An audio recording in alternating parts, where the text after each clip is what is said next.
All right, 987.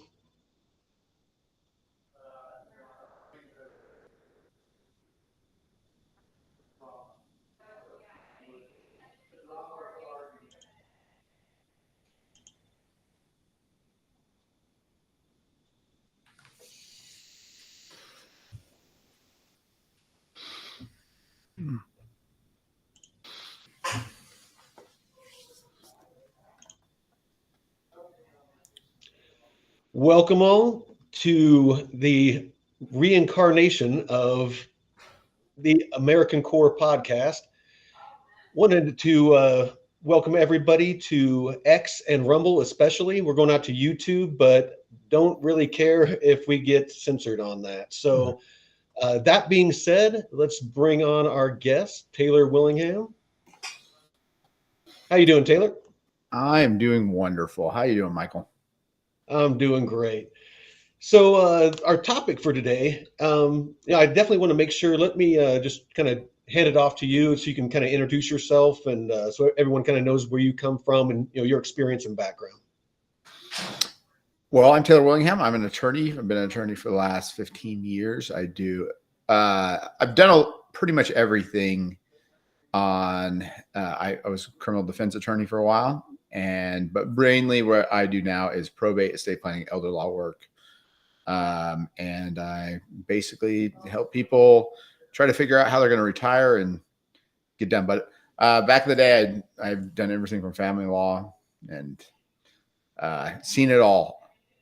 So you've touched all the bases, and now you're helping people keep the government's grubby paws out of their assets and their accounts. We try to do our best to help people reduce their tax liability and legally. We're not trying to. It's a more tactful way of putting it. All right.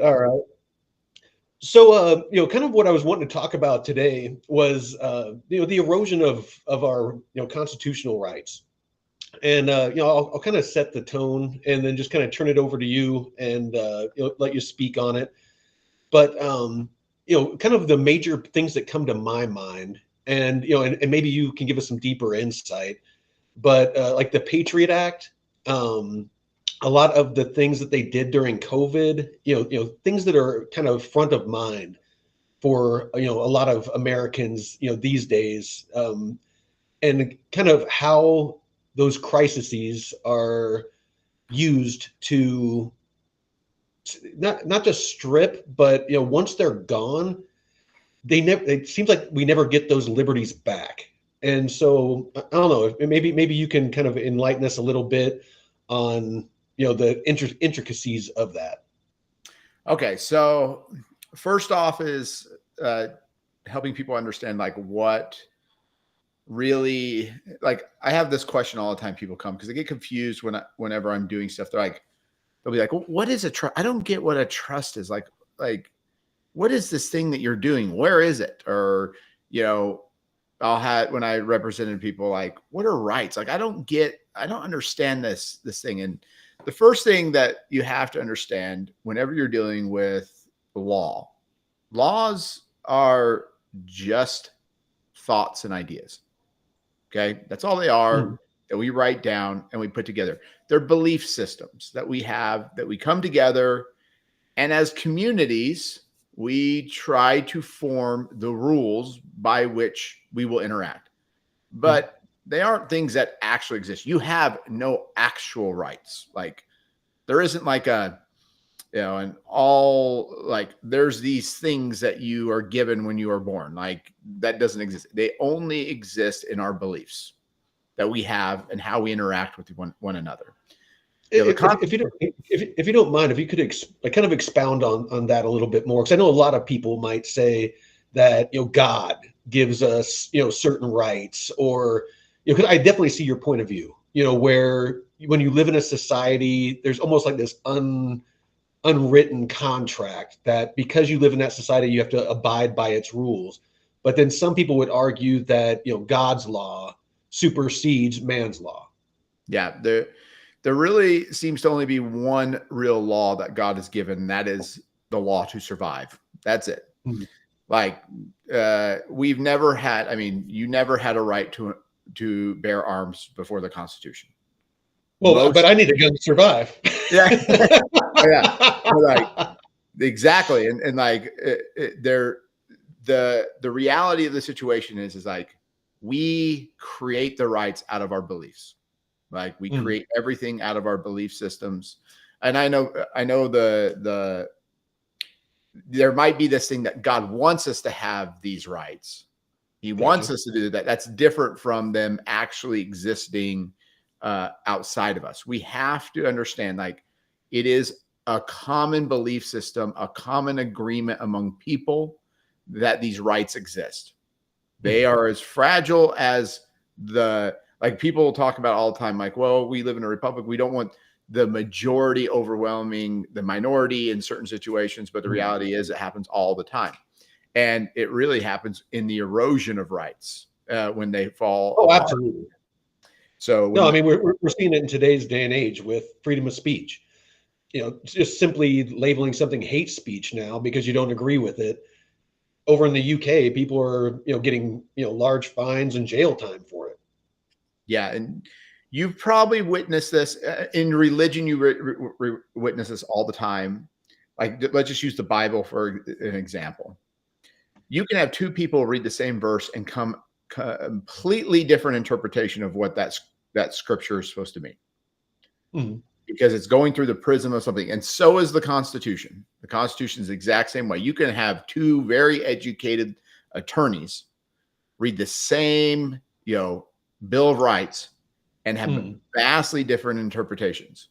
And those interpretations greatly affect us on how they're implemented. You were mentioning it before we even started. Like, you go back 100 years ago, Americans were a lot more free then. No, here, I'll pull that up. That that graphic that I showed you. Yeah, pull that out. That was a good one. Oh, that's so yeah.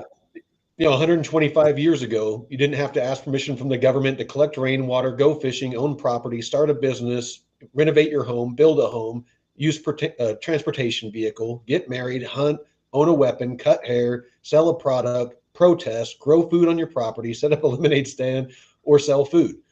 That's just some examples of freedoms that you just did back in the day, and slowly over time, and some say, justifiably so. I mean, if everyone went out and shot a deer whenever they felt like it, probably wouldn't be a whole lot of deer.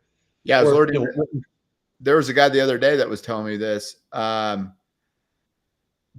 he couldn't comprehend this, but he went to a factory that produced 1.2 million chickens a day. Damn. I know.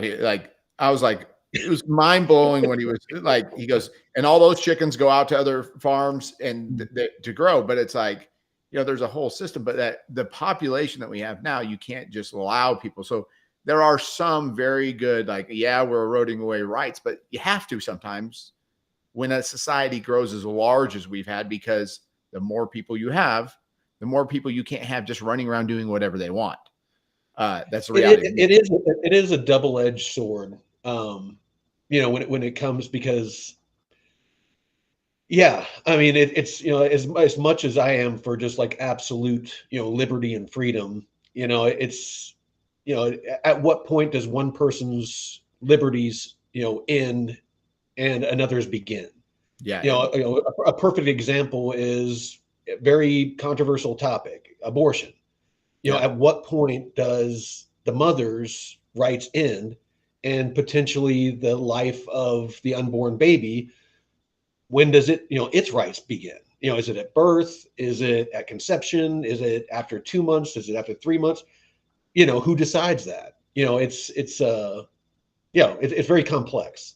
Yeah, and so it's very hard to make arbitrary. There's some great things that we do that make it so we kind of spread out those things. For example, where you live, you have a lot more freedom because there's less people. There's the local government is allowed to run things more. And it's one of the great things about having a tiered government system where we have local governments that can kind of make sense. Like You can't have the freedoms that you have in Southern California.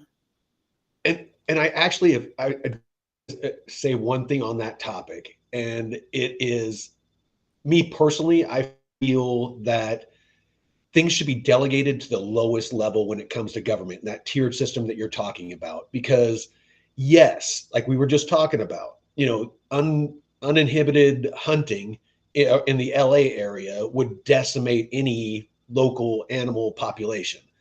However, out where I'm at, it's very sparsely populated. Easily could support, hunting to, for people to keep food on their table. And it plays into, love him or hate him, Trump, where he, pushed, again, abortion from the federal level, and SCOTUS agreed. And, you might have some better insight into it being a lawyer than I do, but pushed it down to the states, to where the states can decide, and people can move to whatever state aligns with their values, which, again, what you talked about. So your Starlink satellite Yeah. system is breaking up. Oh, it broke up a little bit. All right, sorry Yeah. about that. But no, But I was pretty much done. I just wanted to kind of point that out, the importance of, delegating a lot of this, not consolidating everything at the federal level, yeah. So pushing it down to states and counties and, city municipalities. that's I mean, that's a really good point of a recent development, which is okay. There isn't a constitutional right. There's nowhere in the Constitution for the right of privacy. It doesn't exist. It's a made up thing. And, and my interpretation is that the Supreme Court got it right this time, which is like, there's not a constitutional right to hear. Congress could get together and make a law if they want to, and put it through. I think that's what the Supreme Court said, is like, they didn't say that the Congress couldn't do it, but states could go and make the decision themselves on the issues, what's best for their state.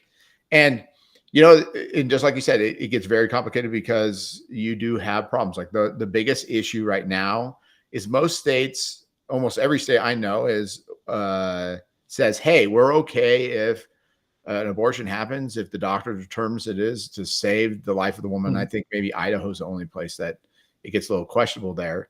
But the problem is, like in Texas, that's the law. But, hospitals and doctors, they don't want to be hauled in by a local prosecutor. And so they just won't do it. And so there are issues in the whole thing, because a woman still has a right to have her life protected. I compare the abortion issue, I think it's best as what we call trespasser invitee dilemma. Like, if you invite someone into your home, you do not have a right to just say, I don't want you here anymore, and kill them. Right. So we don't allow that. If someone trespasses into your home, there's some people that you would hope that you could, but exactly. But when it comes to trespassing, you, like in Texas, it's weird because I want to buy property in Texas just for that reason. It's it's one of the last places that you can defend yourself. Yeah, I mean, there's an absolute right to defend yourself, and I think most people look at that and go, yeah, that's the way it should be. I think for a woman, that should be the same right. She has a right to her body, and I think states probably have rights to make limitations on when it comes to you consented and you had that child was invited in. Now you don't want it. You probably have some right. You have to take responsibility for that child and make sure it's taken care of. But at the same time, realizing the invitee status changes when that invitee status turns into that that person's going to harm you. Again, but and we're not going to figure it out here, but rape, incest. There's so many, and it really bugs me when people lump the whole discussion and sum it down to just my body, my choice. It's I get where they're coming from, but there's so many different ways of looking at it. It's like, I can only imagine. I'm a dude. I can only imagine what it would be like to be forced to carry a child, if you were the victim of rape or incest. Or I even the don't argument, even. even the argument of the right for life. I mean, we allow people to kill people all the time. Like It's it's true. it isn't. You don't just get an absolute free game. Like if I go onto somebody else's property and threaten them in Texas, they can kill me for that. I mean that. I mean that. But the reality is like I shouldn't have the right to go into someone's abode and threaten them. Like, I don't think people should just kill people out in the streets for threatening, like getting angry and yelling at each other and stuff. But it changes when you walk into No. a house. And so, exactly.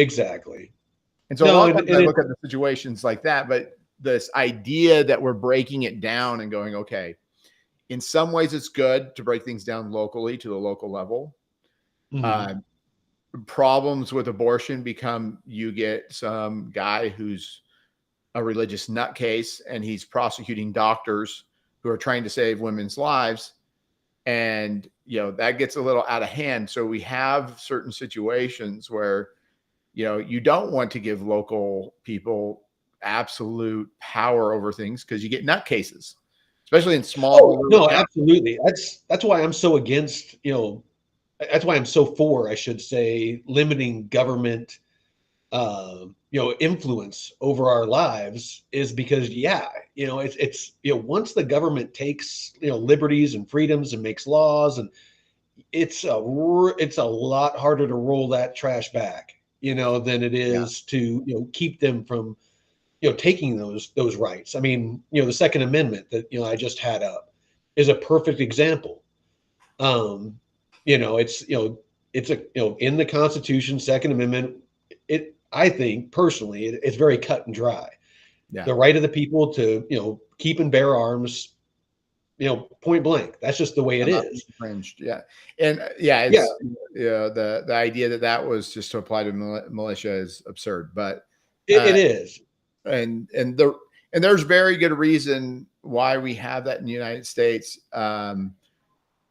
When people get into these arguments of, so far, there's no smoking gun data to show that ownership of guns is now. I want to make a caveat here. Comparing us to England, yes, of course, there's going to be less gun deaths because there are no guns in England that are outside of the government.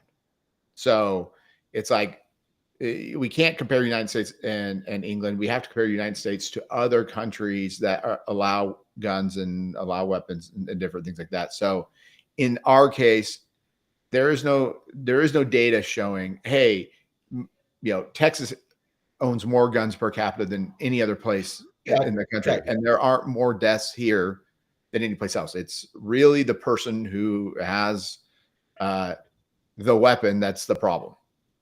Oh yeah, no. What does it say? So basically, it just says, "Dear government, after a 47-year war on drugs, you can't keep drugs off the street. You can't keep drugs out of elementary schools, and you can't keep drugs out of federal prisons. Yet you want me to disarm myself and trust that you'll keep guns from criminals." So basically, making something a tool or an inanimate object illegal is not going to stop violence. Yeah. People will find, I mean, the Boston Marathon bomber used a freaking pressure cooker that you use to cook a turkey.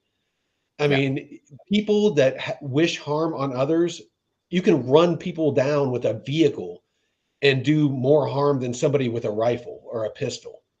And get away. We need to stop focusing on the tool and start focusing on the issue. Like, what happened? I know when I was in high school, everybody at my school had a shotgun and a hunting rifle and a gun rack in the cab of their truck.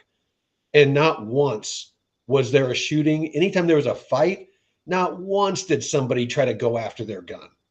People duked it out, dusted each other off, ended up probably having a beer that weekend at the kegger up the canyon. Mm-hmm. They were best friends after that. It's like something changed in our society where, and please, I'm going to cut myself off. Please, speak on that. So, yes, so we do have problems that we have in society are going to always come from the fact that morality, for a long time, there was a very hard push. I think it's really weighing down a lot of taking religion out of society. And the reality of every, I don't know how to phrase it the best way to like this is We're on Rumble and Twitter. You can say it however you fucking want. Yeah. Religion acted as such a great mechanism to teach moral value. And you cannot deny it when you look at it, no matter how much you want to argue and say, well, it's just not true or whatever you want to say. It is a great tool that teaches people behavior. Well, and to give somebody people some background, it's tell them your background if you like, as far as like religion. And I mean, for me, I was raised Catholic and LDS, Mormon, and I'm agnostic. Yeah. I know I'm an idiot and that I can't prove or disprove religion, but I understand the importance of it. When you're trying to keep a large group of people in line, honestly, there needs to be the fear of law and go into prison, or there needs to be the fear of God and go into hell. You have to replace it with like a society like China has, where the government is the enforcer of morality. Yeah. And like we have a hard time in America understanding China and how they function. Well, they don't have a religious organizations that teach the morality. So what ends up happening is the government enforces the morality. And then it's not fun when the government does it. The greatest thing that we had in the West was the separation of church and state, because what ended up happening is those who have the absolute power, the government, because the government can lock you up and throw you in jail, are not the ones that have the moral authority in teaching you the way you should behave. Because when we mix those two in Western society, things didn't turn out very well for society. It was very oppressive for people that lived in communities that were controlled by the church, because who usually rises to the top of a church? It's the most fanatical in the religion, and they're exactly. And it's not enough. There's not enough control. And so you have this situation. But now you see it happening in America, in our society. What's happening is people don't have that morality anymore. And so the government is taking over the role. So the government's using the tools that they have to enforce morality, which is terrifying, which is, we're going to throw you in jail. That's what we do. We're not going to sit there and actually teach you how to be a good person. We don't want to spend our time doing that. We're just going to do it. When you misbehave, we'll punish you. But the punishments are much more severe.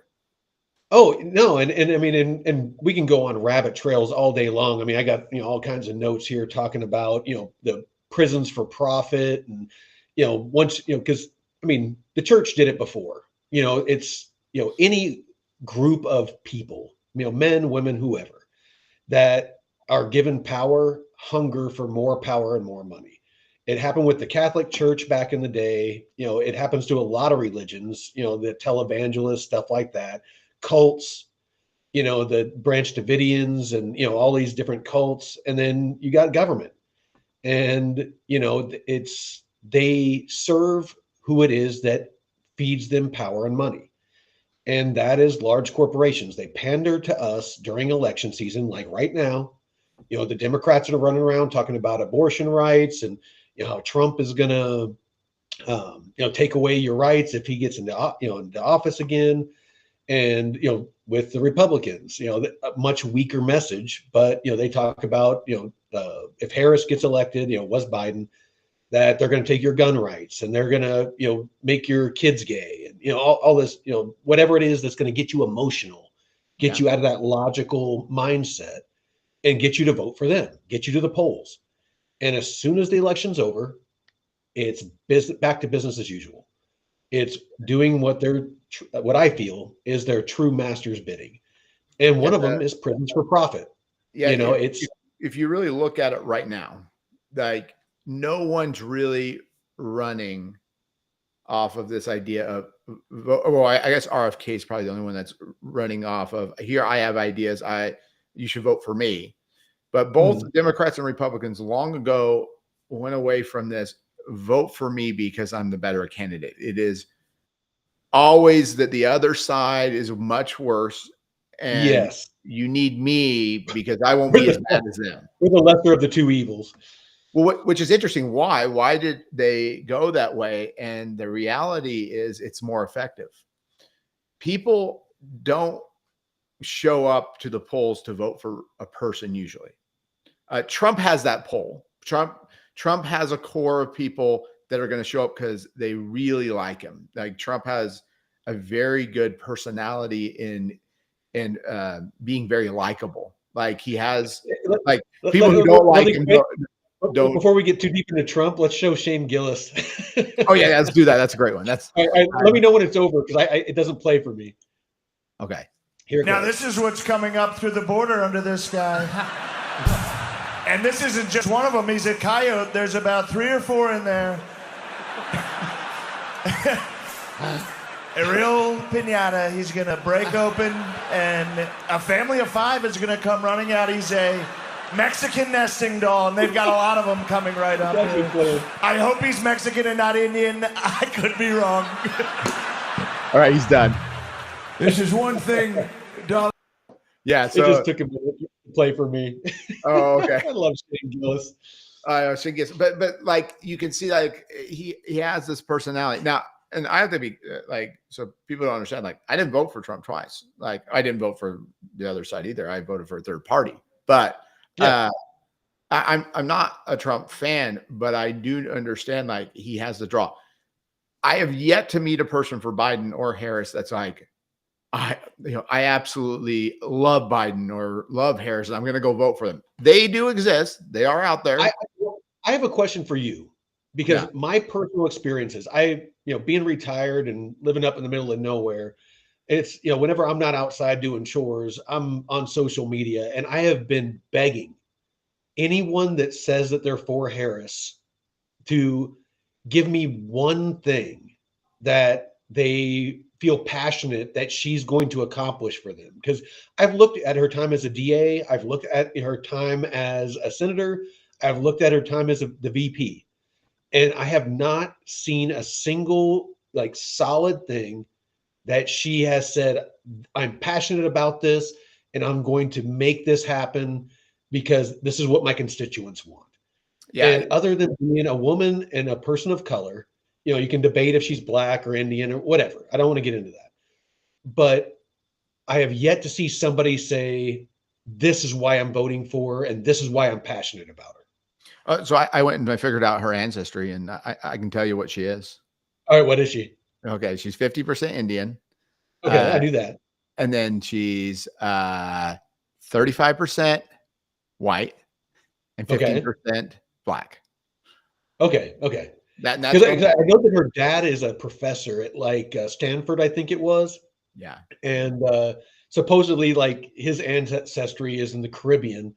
And I guess supposedly they own like a bunch of slaves and stuff like that. Yeah. You can go down like social media rabbit holes, but that's what they're saying. It is true. And I believe she started talking about that stuff, and her father, or it was her father. It was her father that told her she needed to shut up about it because it's not going to be pretty if they ever go into what her family did in Jamaica. Yeah.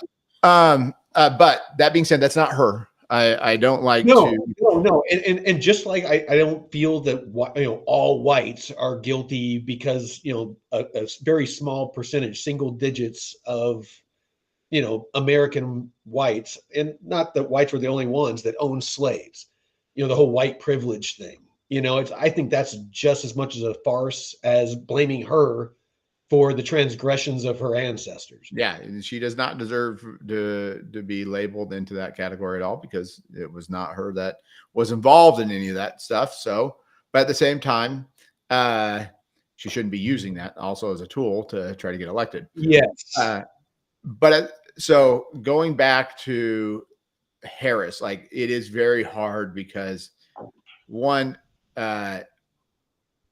she really doesn't have any significant accomplishments in the sense of she's also pretty young. So that makes it a little bit more difficult for her in the context of making any type of argument of what she's going to do. So she definitely is, if you're voting for her or you're on her side, it's going to be, I'm voting for her for a hope that she's going to do something great. It's kind of this, kind of a wishful thing. And, that's kind of what Obama was. He hadn't really accomplished anything significant coming up. I mean, he was. That's why his motto was hope. we hope he's going to do some good stuff.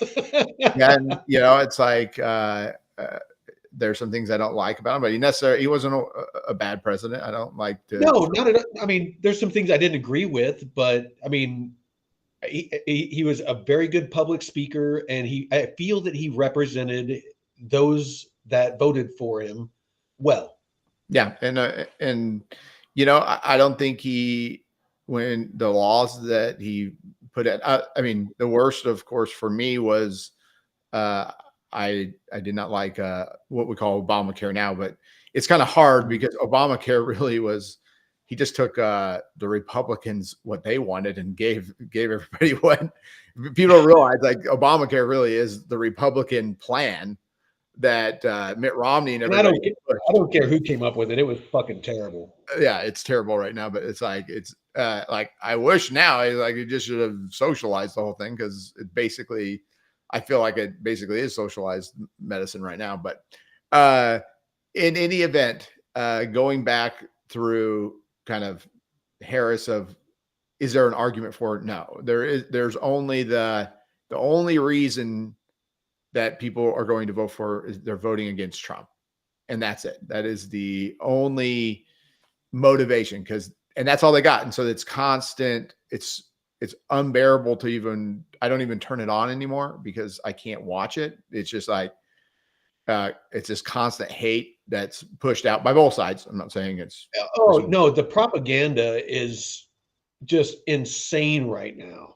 And I'm gonna play like 3 quick videos back to back, and then I want to kind of get your input on it, and I'll kind of preface it with this. So the first one's going to be about Harris and I'm not going to I want to eliminate the taxes on tips, and this is just an example of kind of the flip-flopping, where Trump said he was going to do it, now she's saying she's going to do it, and she was the actually deciding vote when they decided to actually make it a law to where they could tax tips. So here's this video. The yeas are 50, the nays are 50. The Senate being equally divided, the Vice President votes in the affirmative, she was the and the bill, tie-breaking vote, as amended, as you can is see. passed. It's not playing for me.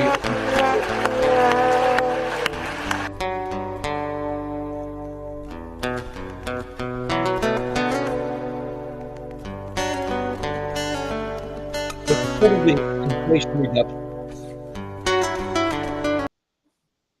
And then the second one is, and this is very personal for me, and why I refuse to vote for Biden or Harris for many reasons, but this is really just the no-go for me. Is Biden always said that he wants you to be the last person in the room, particularly for big decisions, just as he was for President Obama. He just made a really big decision. Afghanistan. Yes. Were you the last person in the room? Yes. And you feel comfortable? I do. So there's that. And then there was the pullout. At the very beginning, I don't know if people remember, but at the very beginning of Biden's presidency, there was the pullout from Afghanistan.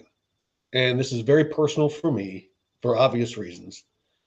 But the way that the amount of money, equipment, the way that we abandoned those that helped us, the translators that helped those that worked very closely with people like myself and other units over in Afghanistan and Iraq. In this case, Afghanistan. We left them and their families to die, and we promised that we'd expedite visas to get them out of there. And this is recent. It's basically Afghanistan and the Taliban, who runs Afghanistan now, parading the equipment that we left and the billions of dollars of cash that was left and the millions that's sent weekly by our government.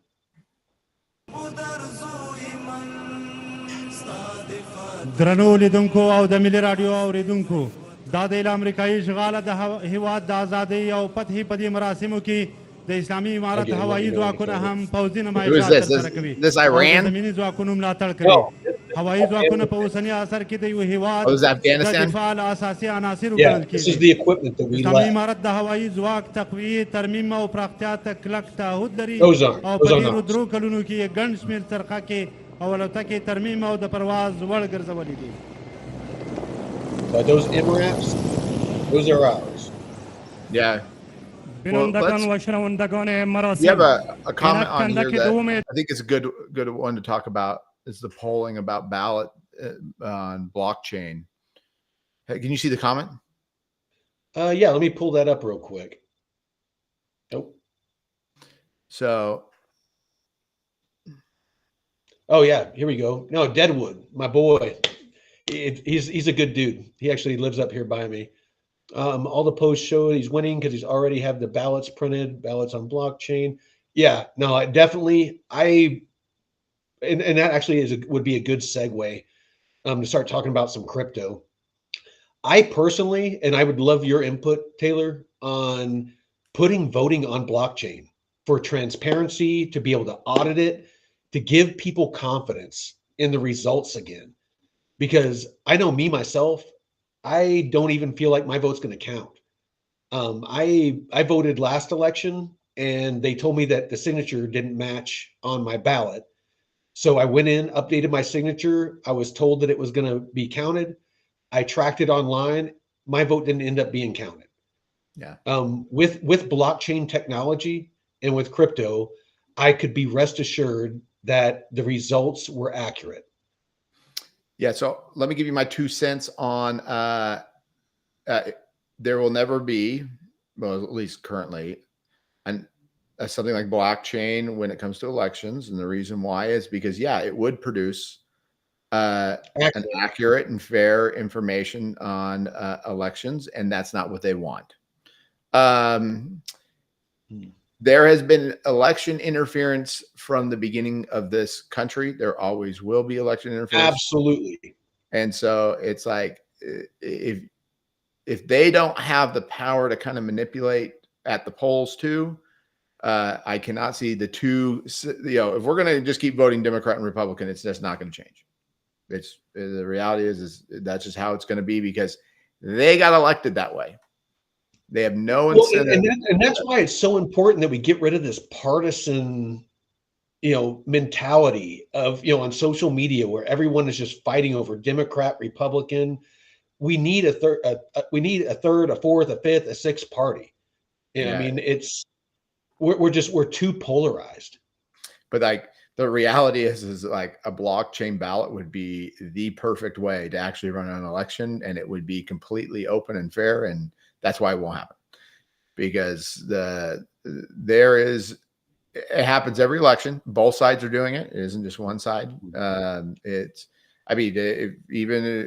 We all love JFK, but when JFK got elected in Texas, there was a town hall which would have had a lot of votes not for him that burned down magically the day ballots in it, and the KKK used to stand at the ballot boxes in the South and basically force black people to vote for the Democrats.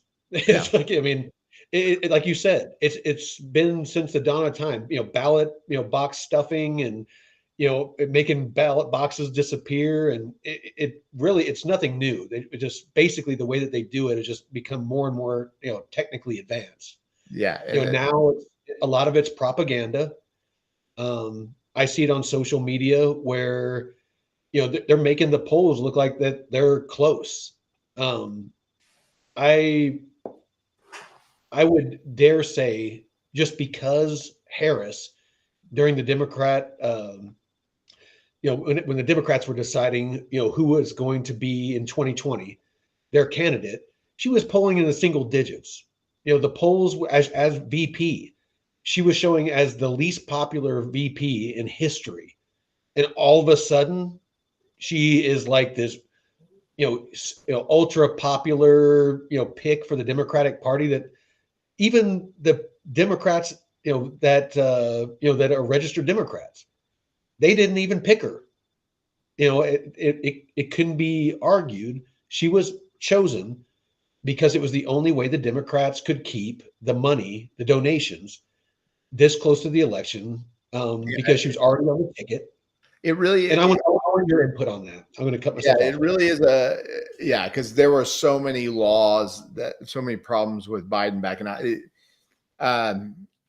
It was shocking that they even went with Biden. Like everybody knows that has half a brain saw that Biden, the last at least 3 years, I can tell, he has not had any ability to function as someone who should be running a country. I could even argue before he got elected that was the case, but it really became more and more obvious year after year. The fact that the Democrats played this game of pushing him through and having him be there, because you want to talk about a manipulated election.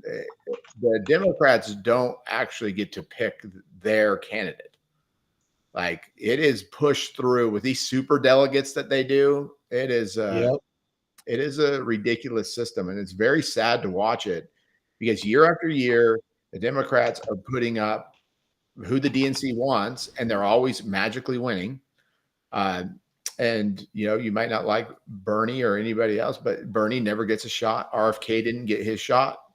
And now they have this problem of, oh crap, they realized, they thought that they were going to just be able to do fear mongering all the way through the election, but Biden was doing so bad that, people were just not going to show up and vote for him. And so they know that they were going to lose. And so they went with this switch. And I think that the problem was, you're exactly hit it on, which was maybe I don't know the law very well to say, but there might be donation laws and stuff like that they would have to give back tons of money if they would have switched him out completely.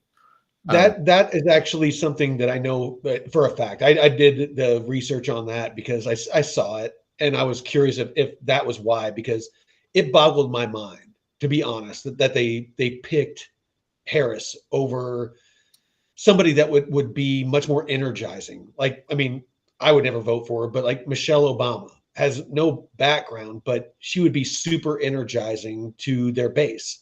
Oh yeah, she would. Those, yeah. There's a few people that just have this easy walk-in win, no challenge whatsoever. And, well, and then you had like Tulsi Gabbard. Honestly, I'm not even Democrat, but I really like her.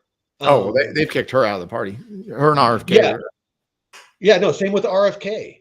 I mean, there's some things that I don't agree with him, but he seems very even keeled. He can bridge the gap between right and left.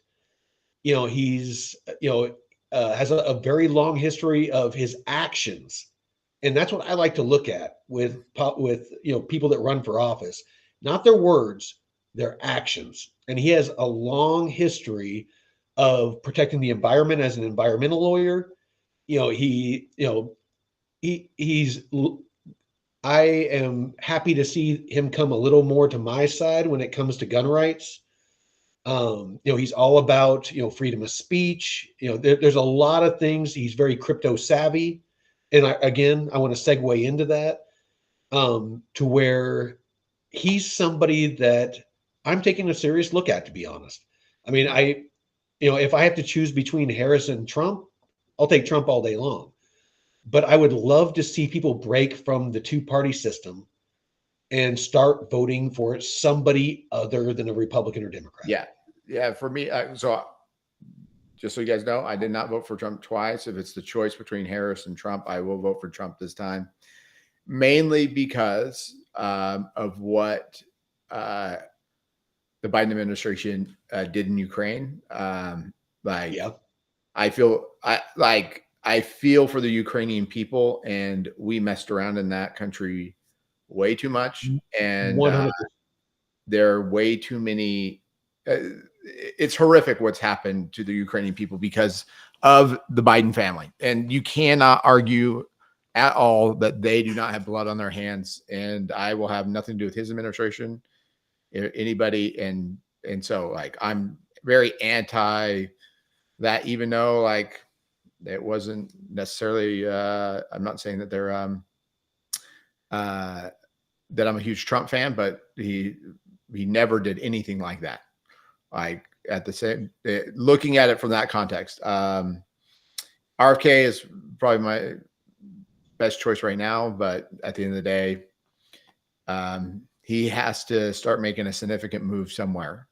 He needs to start pulling out something, or this is really, he needs to. He has an uphill climb. I mean, it's just the media is not covering him. You know, I mean, he's getting no love. It's nothing but Trump and Harris across every platform. You know, social media, mainstream media, doesn't matter. But I know that I want to be respectful of your time. So, I mean, if you don't mind, I wouldn't mind segueing in some crypto, because I know that you're crypto savvy, and you know, we touched on it. What's that? Let's go over it. Yeah. All right. It's you know, we talked about it for voting. You know, blockchain technology, those that aren't familiar, has many use cases, and like it or not, you know, I'll fully admit it. When a buddy of mine first told me about it back at the beginning, you know, he was like, "Hey, let's both of us put $100 into Bitcoin and see what happens." And in my ignorance, I laughed at him and told him that it was for dorks in their mom's basement that were, you know, it was like trading Pokemon cards. Yeah, now you're doing it. And now I'm doing it. Now my online name is Veteran Crypto. You know, what hypocrisy. Yeah. So I came around. Yeah. And I'll be honest, it's, you know, the technology encryption, and you know, there's different projects like you know, perfect examples are actually, you know what, let me, you know, bring it up, but there is different projects that are looking towards you know, like there's artificial intelligence, there's securing data, there's, you know, just DeFi, which I'm a huge fan of, decentralized finance, that you know, those that aren't familiar. But there is certain projects that are very specialized, and let's see, you know, one of them is Constellation DAG, which is doing encryption and has a contract with the Department of Defense. They're up like 11% today, you know, for example, in an overall red market. One of my favorites, Casper, CSPR. It's you know, basically just launched a couple of days ago, doing AI governance, where they're validating data for you know, for IBM and you know, Pride AI. So anyway, I wouldn't mind hearing your thoughts on blockchain technology and crypto. I know that you've invested in it a little bit. You actually were in it before I was. Yeah. So one thing that you got to be careful about crypto is the understanding of, like, you know, what gives a dollar value is the fact that only one, in the whole world, there's only one government that controls it, and that's the United States, and they have the biggest guns. Okay.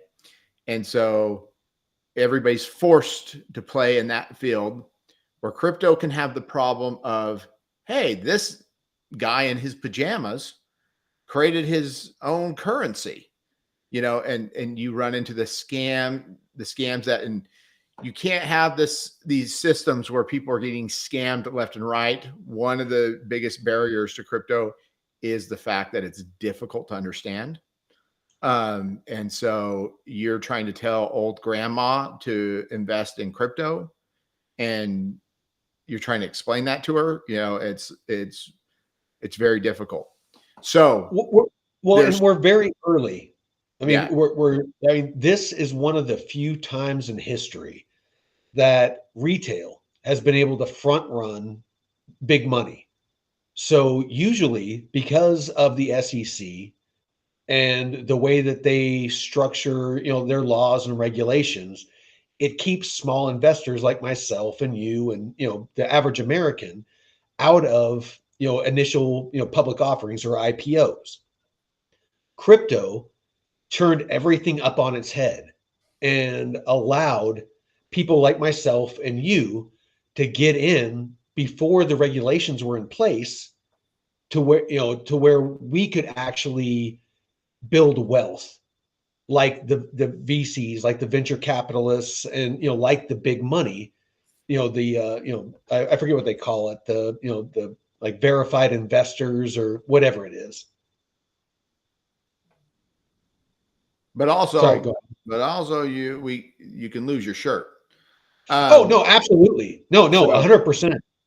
So that the key here is to understand, well, how do I determine what to invest in? And here are the criteria that are first off, if you're not really into it, not very much, Bitcoin's going to be your best investment. The reason why it is the foundation of the whole thing. It cannot be added to. There's nobody behind the scenes that can manipulate it. It's going to be, it's going to be the one that will last in the whole system. Most likely. And on top of that, you have BlackRock, you have Fidelity, you have all of these. There's regulation in place now, and the SEC has approved these investments that you can actually invest in, that where it is regulated. So it is, as you said, a more secure way to dip your toe in to the crypto environment. The Ethereum just had their approval to where you can invest in Ethereum now.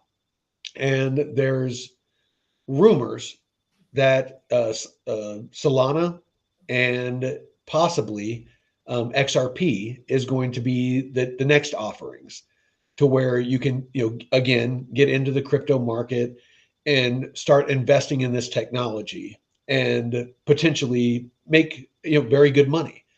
But it is as you said, a very volatile market. So you can make a lot of money and you can lose a lot of money.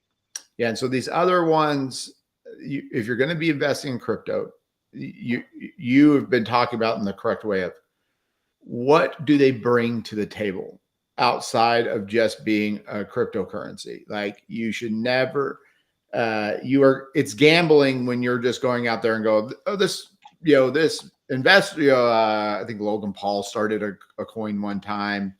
There was the Smash coin one with the UFC guy just recently that scammed everybody.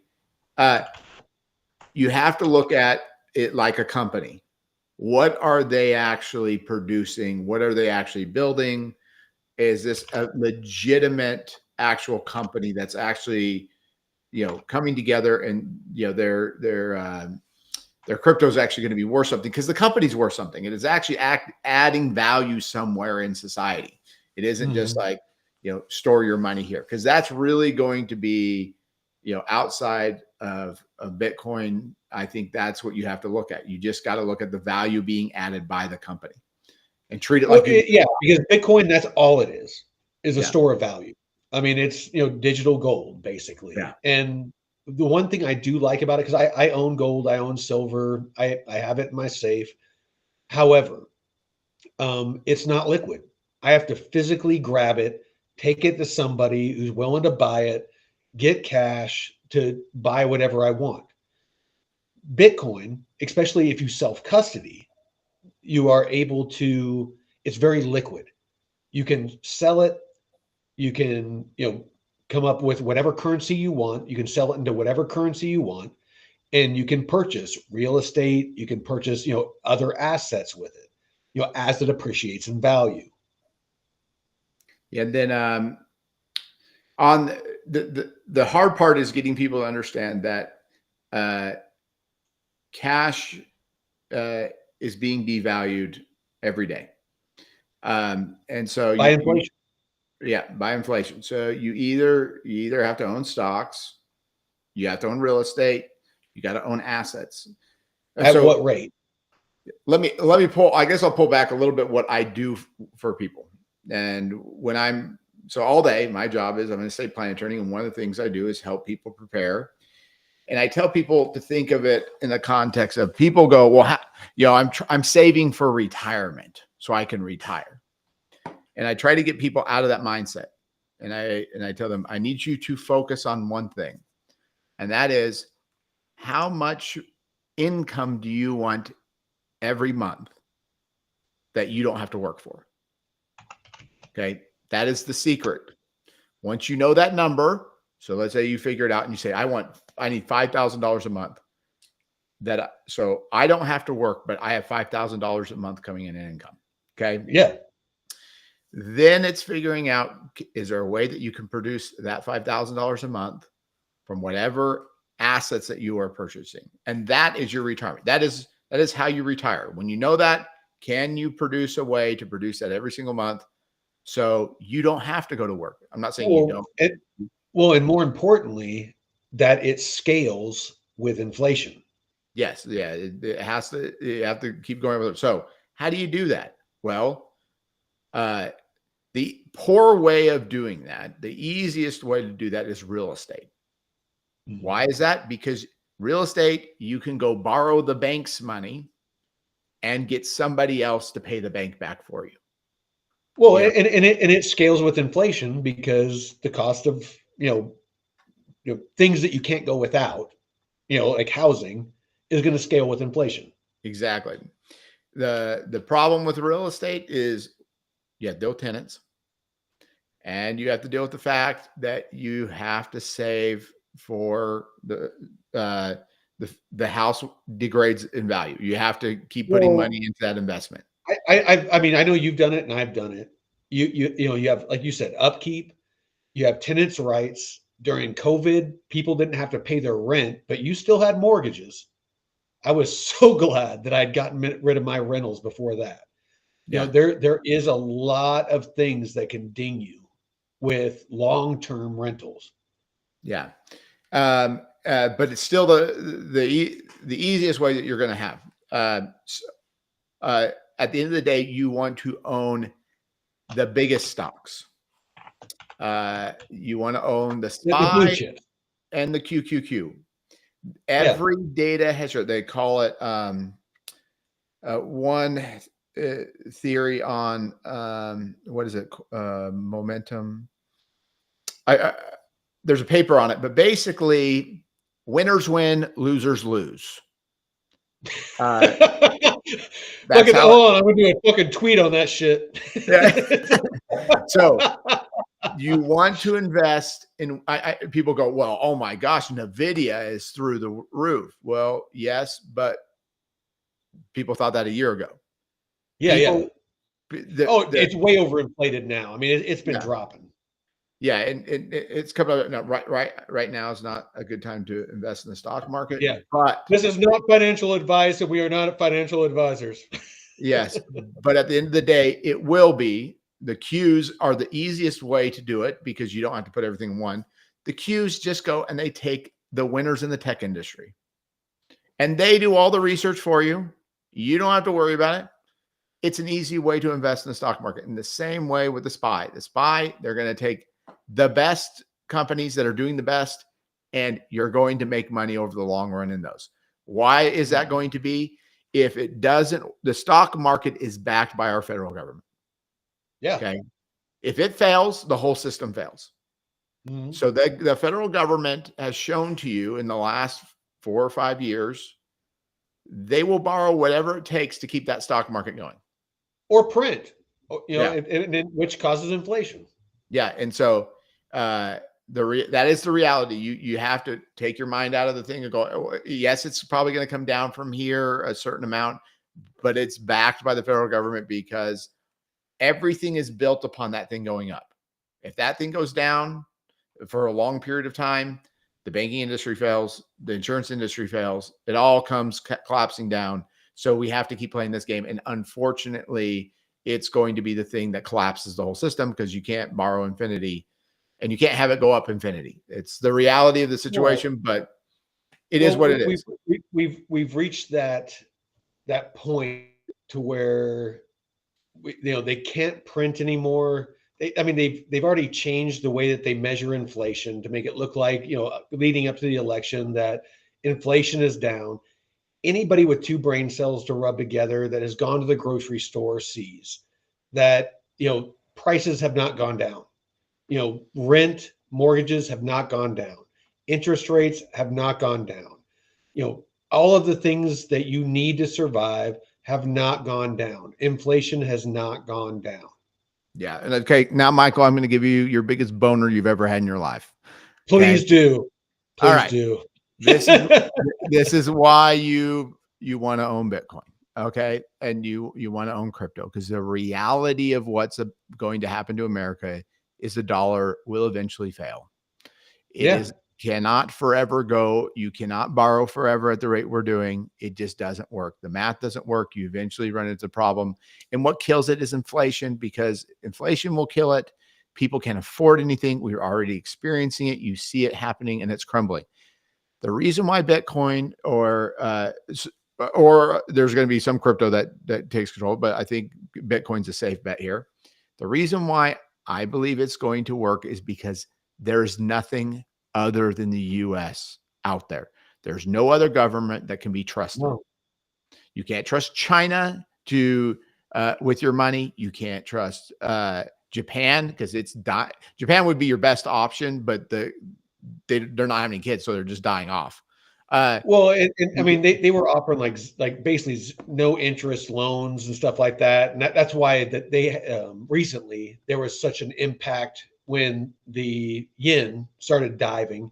It impacted the world economy so much, is because that's what a lot of people borrowed against, and they were a huge buyer of U.S. debt, and so it really is going to be a chain reaction. And to kind of put an exclamation point on your point, is crypto. And as much as I hate to admit it, because basically a global currency, it goes against everything that I believe in, but Bitcoin and cryptocurrency being a world currency is my safe haven. I have a very large amount of my portfolio in crypto, because if everything goes to shit, I know that most people, as a flight to safety, is going to go into crypto, and Bitcoin especially.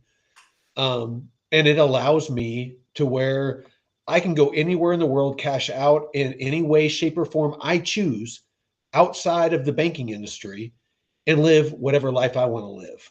Yeah. And that's going to be the reality of the situation. Eventually, there's going to be a point where when that dollar starts, well, it's going to be slowly over time as it degrades, is people are going to, they're going to want something that is not controlled by a government. That's really going to be it. Is like they're going to want something that's not controlled by any human being, because human beings will manipulate the currency for their benefit. It's happening everywhere. Now, the powers that be are going to try to figure out a way to do it, but the reality is you're going to have something happen with crypto, whether it's AI figuring out where it's going to be the safe haven. Well, and you're seeing it play out now. I mean, you have BRICS, basically, Russia, Brazil, China, North Korea, Iran, and Saudi Arabia even, joined in, and a bunch of others, basically what they're doing is trying to separate themselves from the US dollar as the reserve currency, because we've overplayed our hand. The US government has overplayed their hand, using the dollar to basically strong arm people to do whatever it is that they want them to do, good or bad.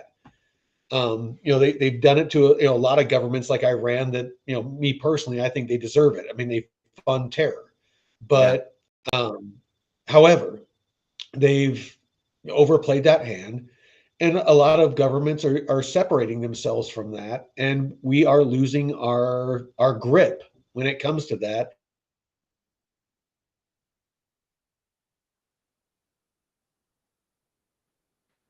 Michael ran into the break in Starlink again. So protect them.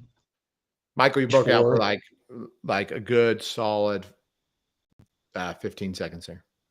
That sucks. But anyway, basically the dollar is losing its. Now you're going to go through your next 10-second phase out. You're right.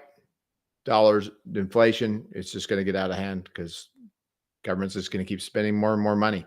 Inflation is being caused by the government right now. That's the reality of the situation. And there's no way you can't get around it. That's the reality of the situation. And they have to print. They have no choice. At some point, they're going to turn the printers on. And it's going to be, in my personal opinion, not an expert, very soon because of the election. And those that are in power want to stay in power. So they need an influx of liquidity to they're doing it right now. They're going to cut the rate. Oh no, absolutely. That's why they came out and said that that inflation was down, I think, like 2.9 or something today. Yeah. It is at a point now that there's nothing you can do to save the financial system in America, because the requirement would be for the federal government to have to significantly cut the cost of spending. But the government right now is 30% of the GDP for the United States If you significantly cut that, you would collapse our whole economy. It's a house of cards. And honestly, at some point, I personally feel our government's kicked the can down the road so many times that pain is coming. And it's not a matter of if, it's a matter of when we're going to have to feel that pain. And they've kicked it so many times that they've increased the amount of pain that we're going to have to feel to correct the issue. And I hope I'm wrong, but unfortunately, history shows that this is the case. Yeah, I mean, it's when empires die, this is how it happens. They fight foreign wars, and those foreign wars deplete the treasuries, and then they borrow too much money, and then the currency becomes worthless. Yeah. And that's how it's the same. It's happened since Roman times. It continues to happen. It will continue to happen in the future. When you put people in charge, this is the system that they put into place. When you have democracies, this is how the democracies fail. When you have like a fiefdom or anything like that, kings, they don't care if their peasants starve. No, and honestly, I dare say that 95% of the politicians in Washington couldn't give a shit about any of us. I mean, Rand Paul, and his son, or the Pauls, they seem like the few that actually genuinely are there to try to do good. And I really wish that people would pay more attention to them. They're all about small government. They're all about responsible spending. They're all about liberties and freedoms. There's so little attention given to the politicians that actually care about our country and care about our future. Yeah. So let me end with this. Yeah. We live in the greatest time ever. There's never been a better time throughout history. The time before the crash. No matter how bad you think it is, it is absolutely fucking amazing time that we live in. We have so many options. You can learn everything that you want to learn. It is absolutely wonderful in so many ways.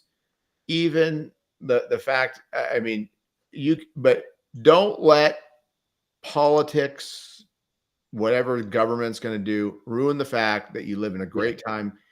Enjoy it while it lasts, because it doesn't always last. But right now, everything's still going by.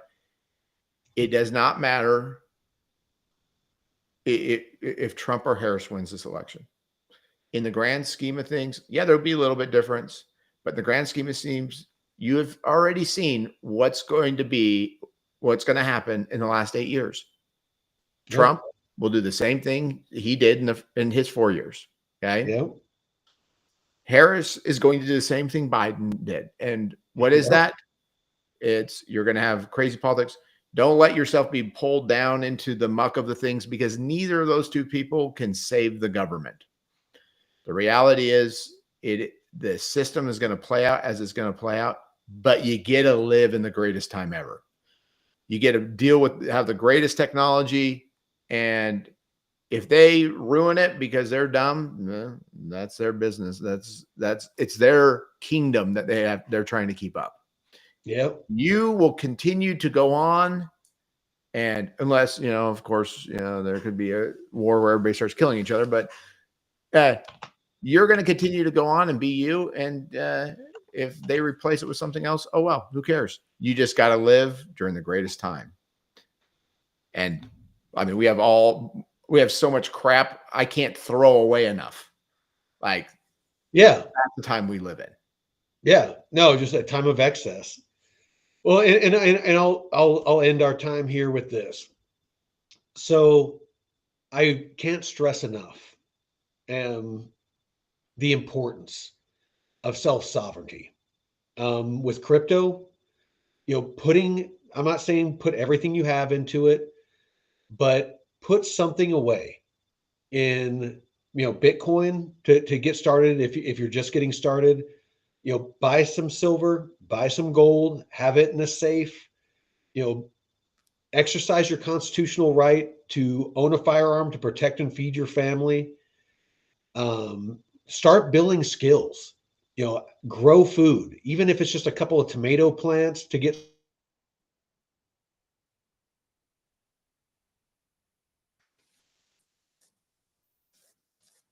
Michael, you'd give us your best advice. The best advice you ever gave me is own bullets. Everything goes to shit because disaster or, political unrest or whatever it is, having a couple of days worth of food and water at your disposal for you and your family, medical supplies, things that you need, is the difference between thriving and surviving or dying. You can only go so long without food and water. It's, the rule of threes. So anyway, please, everyone out there, don't be those people during COVID that are fist fighting for stupid shit like toilet paper. Go out, get 72 hours worth of supplies. Have a debate. What's that? Have a debate. Yes, have a bidet. You don't got to worry about toilet paper. You don't have to worry about it. But, no, absolutely. But just please do yourself and do your family this small favor. It's better to have it and not need it than need it and not have it. And I'll end with that. Perfect. All right, well, thank you, Taylor, for taking the time to, and I hope we can have you back again.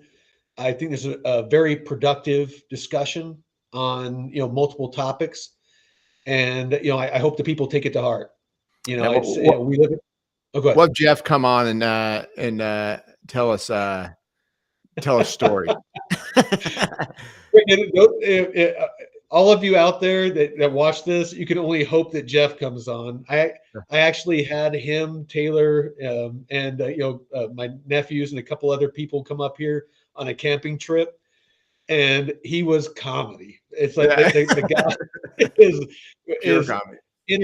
Pure entertainment. Yeah. So with that, again, thank you, Taylor, for your time. And for all of you out there, thank you for joining us, and have a great evening.